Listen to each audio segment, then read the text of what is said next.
kelasnya apakah sudah bersih atau belum? Bagiannya silakan yang belum rapi dirapikan seragamnya. Sudah? Baik. Meminta satu orang untuk memimpin doa sebelum proses pembelajaran. Siap, berdiri.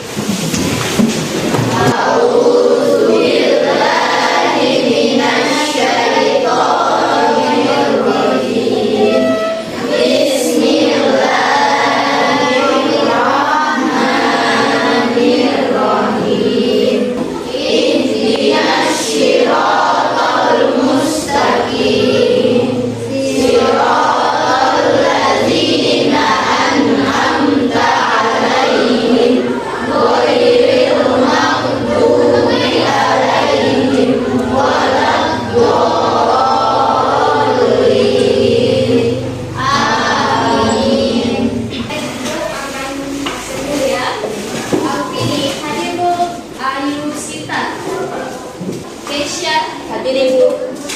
Baik, semuanya hadir ya. Hari ini Ibu akan memberikan materi terkait T5 atau tema yang kita pada kesempatan ini yakni tentang kearifan lokal. Untuk mempererat jiwa nasionalisme kita, maka Ibu minta kalian semua menyanyikan lagu nasional. Jiwa raga kami padamu negeri, kami berjanji padamu negeri, kami berbakti. Jiwa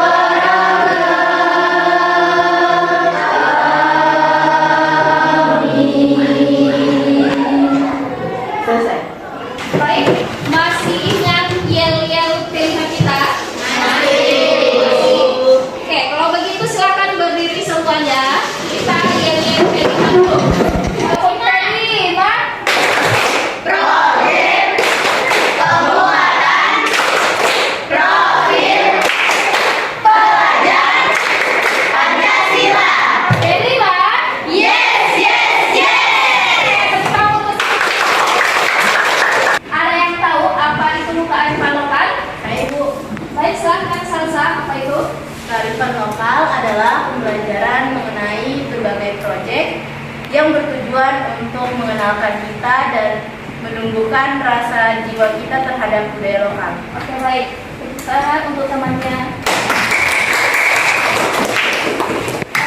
Oke, jadi tujuan pembelajaran pada proyek tema kita yang yakni dengan mengacu kepada dimensi profil pembelajaran Pancasila dan mengangkat tema kearifan lokal dengan subtema makananku, budayaku, bertujuan untuk membentuk peserta didik yang memiliki kesadaran terhadap pentingnya mengenal nilai kearifan lokal pada makanan daerah di lingkungan sekitar. Di sini ada beberapa contoh kegiatan T5 dalam kearifan lokal.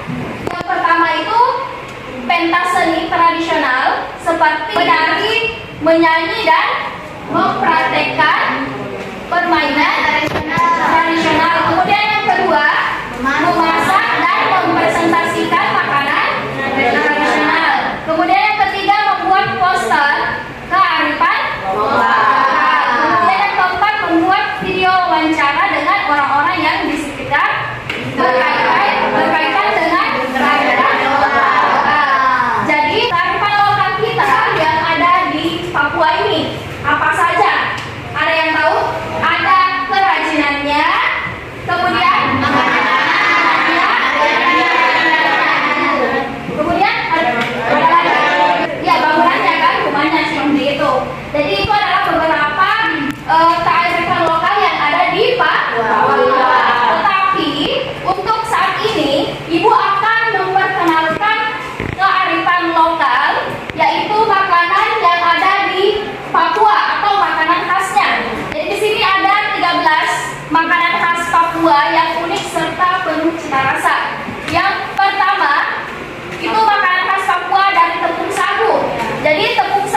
ini ada menjadi masakan tradisional beberapa daerah seperti ya salah satunya adalah daerah Papua, dibuat dari pohon sagu.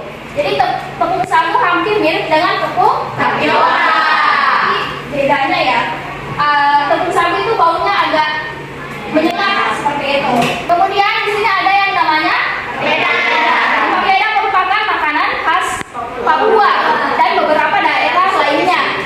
Jadi papeda menjadi makanan khas yang paling populer, maka masyarakat luar Papua pun banyak yang menyukai. Kemudian ada yang namanya kue bagian sagu. Kemudian yang ketiga ada yang namanya sagu lempeng.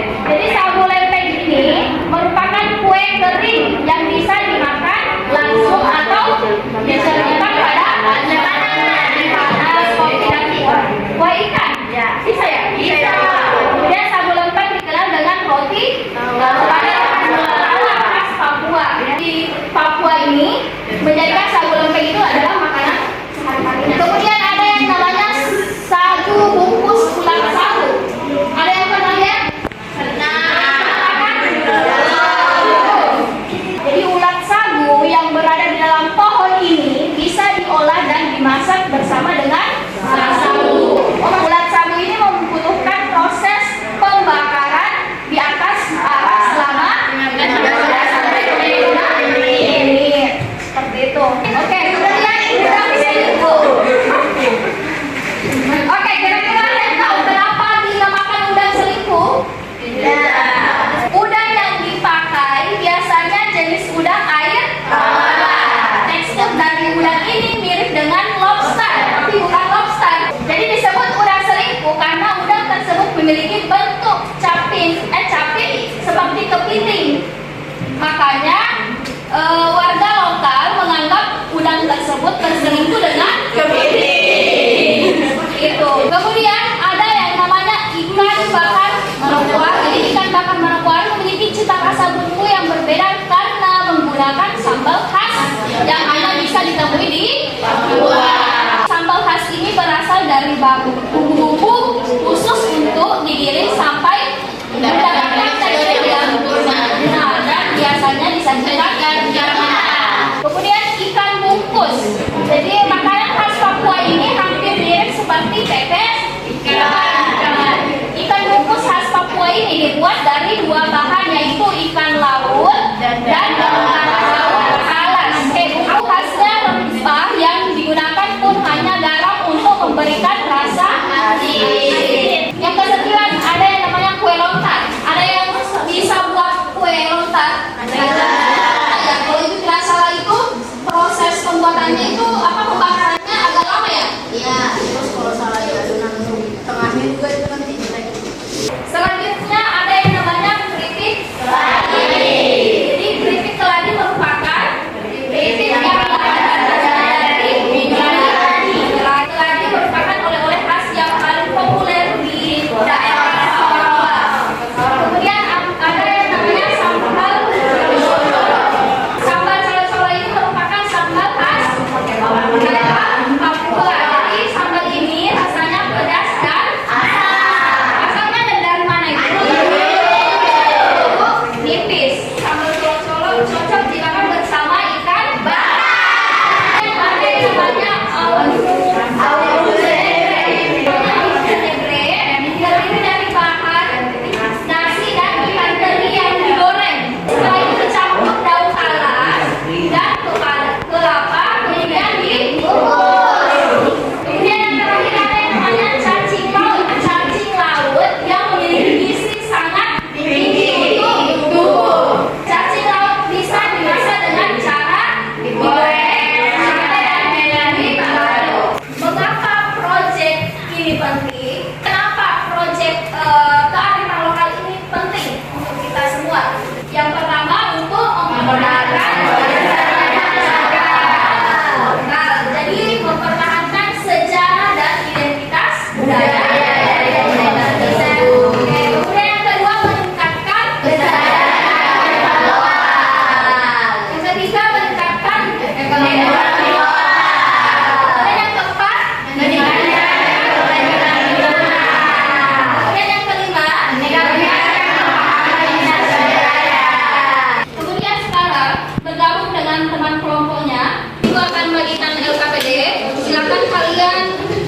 diskusikan dengan teman kelompoknya ya, terkait tema makanan apa yang harus kalian tentukan. Jadi kalian tentukan di situ ada identitas, kearifan lokal, ada namanya apa, jenisnya, kemudian asal daerahnya mana, kemudian ada di situ latar belakang, ada nilai dan norma kearifan lokal, ada praktik atau tradisi, kemudian ada upaya pelestarian masyarakat sekitar, gitu ya. Kemudian ada nilai dan norma kearifan lokalnya. Sudah selesai semua? Oke, sudah. Jadi nanti pekan berikutnya akan dibuat makanan yang sudah kalian tentukan. Jadi semua kalian nanti akan membawa alat dan bahan-bahannya. Itu nanti bersama-sama dengan teman kelompoknya. Kemudian nanti dipresentasikan, ya, paham? Kelompok berapa ini? Kalian mau bikin apa?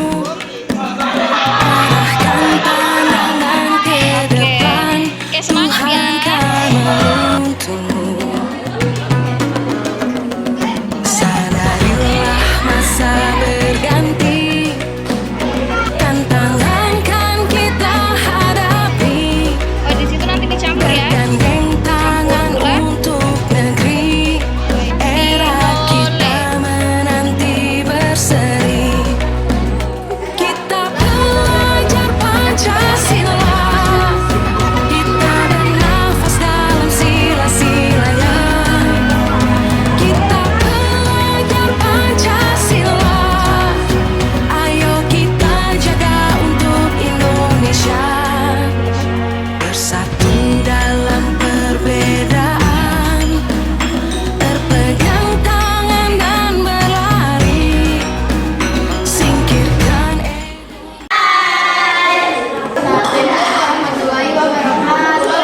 Kami dari kelompok 5 akan menjelaskan tentang proses pembuatan keladi bubuk dan juga ikan kuah kuning. Pertama, keladi dikupas, lalu direbus selama 5-15 menit, lalu ditambahkan dengan santan dan juga garam. Lalu diamkan selama 5-15 menit, lalu tumbuk hingga halus.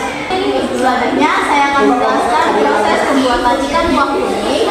Yang pertama, haluskan bumbu berupa bawang putih, bawang merah, cabai rawit, cabai keriting, dihaluskan bersama dengan tomat dengan halus. Selanjutnya ditumis bersamaan dengan serai, lengkuas, jahe, pala, dan juga cengkeh. Setelah dirasa bumbu tersebut telah harum, selanjutnya masukkan ikan dan ditunggu sampai masak. Selanjutnya makanan tersebut siap dihidangkan. Guys, Kami kelompok 1, kami telah membuat makanan khas daerah Papua dan kuah kuning, papeda, dan kue lontar. Di sini saya akan menjelaskan cara pembuatan ikan kuning. Yang pertama, menghaluskan bumbunya serta kita menaruh ikannya kalau bumbunya sudah masak, dan setelah itu kita menaruh air, dan setelah sudah menaruhnya sudah dididihkan, lalu kita menunggu sedikit untuk lebih matang lagi. Selesai. Proses pembuatan papeda, pertama papeda sagunya dibersihkan terlebih dahulu. Setelah itu didiamkan sebentar. Setelah itu dituangkan air panas, diaduk sampai seperti ini. Selanjutnya pembuatan kue lontar. Pertama-tama kami membuat bawahnya dulu atau kulitnya, lalu membuat tengahnya. Bahan-bahan yang kami gunakan yaitu tepung terigu, tepung maizena, margarin, susu kental manis, telur. kita belajar Pancasila, kita bernafas dalam sila-silanya. Kita belajar Pancasila, ayo kita. semuanya sudah mempresentasikan makanan dari masing-masing kelompok. Itu ada yang memasak papeda, ada yang memasak sinole, ada yang memasak ronta, kemudian ada yang masak kari tunggu. Oke, semoga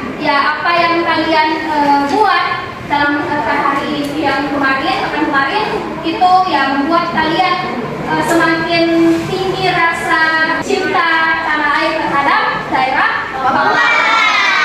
Untuk menutup pembelajaran kita pada hari ini, silakan Tommy untuk memimpin doa. Saya